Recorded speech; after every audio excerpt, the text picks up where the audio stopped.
Ladies and gentlemen, welcome to today's discussion. Today, um, I want us to discuss a topic that many of you might find controversial, but um, is something that I've been thinking about. And the question I'm asking today is Ruto and other current leaders opposed to Raila a beneficiary of the freedoms fought for by the same Raila that they are today vilifying? Welcome. And before I get right into that, I want to request, if you're watching and you haven't subscribed, please take a moment of your time and click the button below and subscribe so that next time we produce such a video, YouTube will automatically notify you, and you will get to watch and have an interaction with us. So um, I believe, and right across the world, freedom fighters never enjoy the fruits of the freedom they fight for. And these fruits of freedom and independence are mostly enjoyed by collaborators. And right from our independence, if you just take a moment and flashback, you will see that even after independence, the people who are in government are the sons and daughters of the senior chiefs that collaborated with the colonialists. And so it's no different even now as we are prepared to usher in a new government that most of the people uh, who are been elected and who are even uh, um, fighting Raila and Martha Karua are people who were pro-government during the Moi time. So today I want to ask you a question. Do you think Ruto and some of his team are a beneficiary of what Raila has fought for over the years? And to understand this, I want us to go back in history and uh, look at the multi-party history and the and kanu and the repeal of the 1992 section 2A that allowed multi-party in Kenya and made Kenya a democracy. So right after the president then, President Moi, had repealed the section 2A that was restricting this country to a single party country, um, many parties emerged, and the president then was facing imminent loss of power. And to counter this, the president came up with an outfit called Youth for Kanu 92. And this outfit was mainly comprised of youthful leaders. Back then, it was led by Cyrus Jirongo, Sam Nyamwea, and a young person called William Samoei Arap Ruto. And this outfit was fashioned like the British youth wing that I think was Labour Youth Movement um, that was famous back then.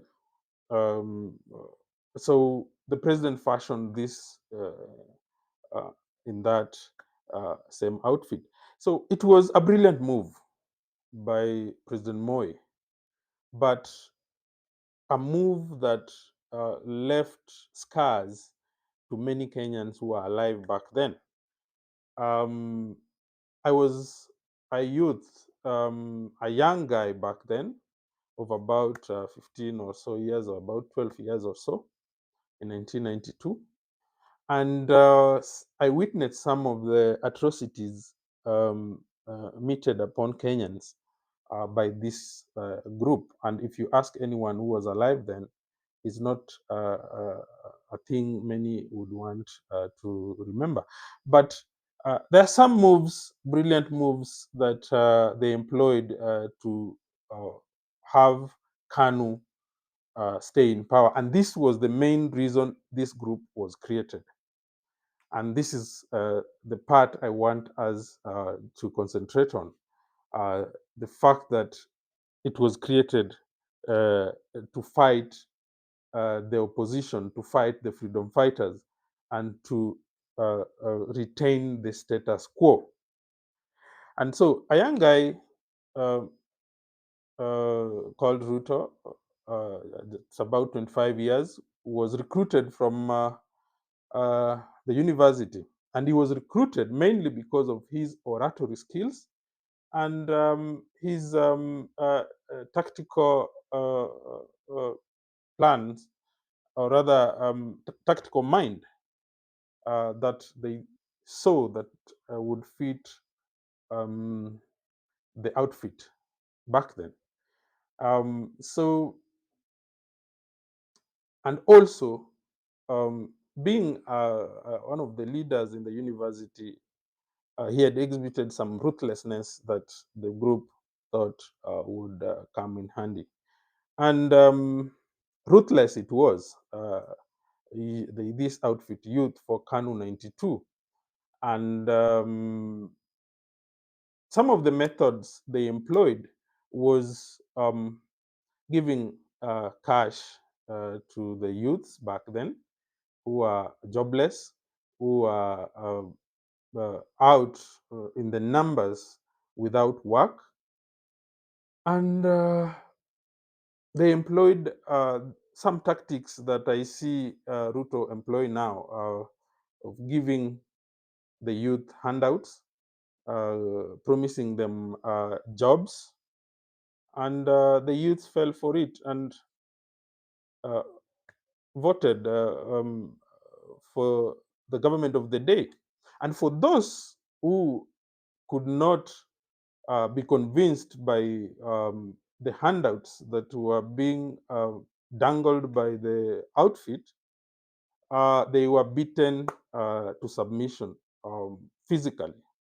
So many of you can go back and try to research on that. Um, so fast forward to around 2007, um, and the clamor for a new constitution. And Ruto still opposed the new constitution. He opposed and fought the draft that was being fronted back then. He campaigned vehemently against it. And come uh, the implementation of this same constitution that he fought, he was the first deputy president under it. He has been elected as president under it, and he has enjoyed the fruits of the Supreme Court introduced by the same constitution that he fought. While Raila and other freedom fighters of the second liberation have repeatedly been thrown back to the trenches each time they tried to get to the presidency, Ruto has enjoyed uh, the same fruits by aligning himself with the government of the day at any given time. So, and this still proves my point that Ruto has never fought for anything against government, but he has enjoyed the fruits. So, same for the brief stint back in 2007 when he joined Raila and others, Ruto has never really fought the government of the day to achieve the freedoms that we enjoy now. Um, Again, imperialism. Ruto is a very good student of Moi and Raila, but largely Moi. As such, Ruto believes in strong tactics employed by Moi, but feigns the liberalism employed and espoused by Raila Amollo Odinga. And that is how he has managed to hoodwink many people into supporting him, believing that he is the modern day freedom fighter. But nothing can be further from the truth. Um, uh, and please take note of the veiled and subtle threats issued to Inoro and Citizen TV yesterday through its journalists. Um, the smiles and should not fool you, because um, to me, in a way, he was telling them while smiling that I'm coming for you. And the effects of this will be apparent as time goes by, and Kenyans will get to know the real Ruto as we go along, and very, very soon. And according to me, Ruto believes in total annihilation of his enemies and absolute control of power. Uh, and hence the machinations you saw even immediately after he was declared as the winner of this election. He did not waste any time. Immediately swung into action to start consolidating and having a stronghold and grip in the power that he had acquired at that time. So this is just a few of some hints that Kenyans will be in for a rough time ahead, and we should brace ourselves for tough times that coming ahead. And uh, having been a voter since 2002, when we voted Moi out, and having been around during the Moi times when Moi was really Moi, then I think I'm excused to shudder at what of the some of the things that I see. And I was around in 1992 during the fight for democracy and the democratic space that Ruto resisted vehemently during those days, and in deeds and words, I must say. And so, pardon me if I am not convinced that Ruto represent the freedom that Kenya has so much yearned for since the Forum for Restoration and of Democracy days, FORD. In these times, Kenneth Matiba, Charles Rubia, George Anyona, Ndenge, Bamariz, Raila Odinga, Martin Shikuku, to name but a few, suffered under Kanu. Some even died as a result, directly or indirectly, of the atrocities inflicted upon them by the youth wing led by Ruto himself and others.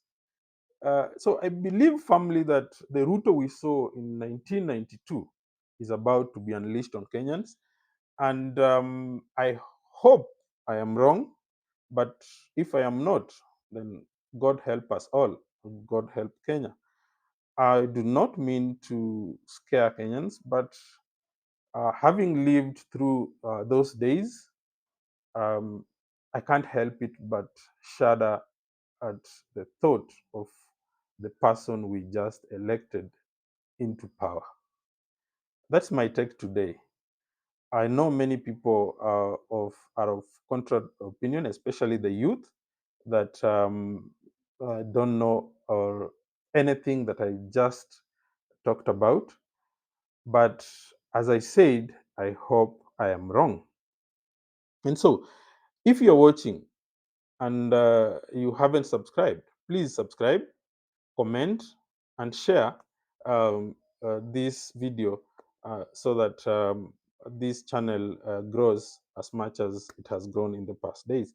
I want to thank those who have subscribed, because without you, I will not be where I am today. Thank you so much. Uh, See you in our next video.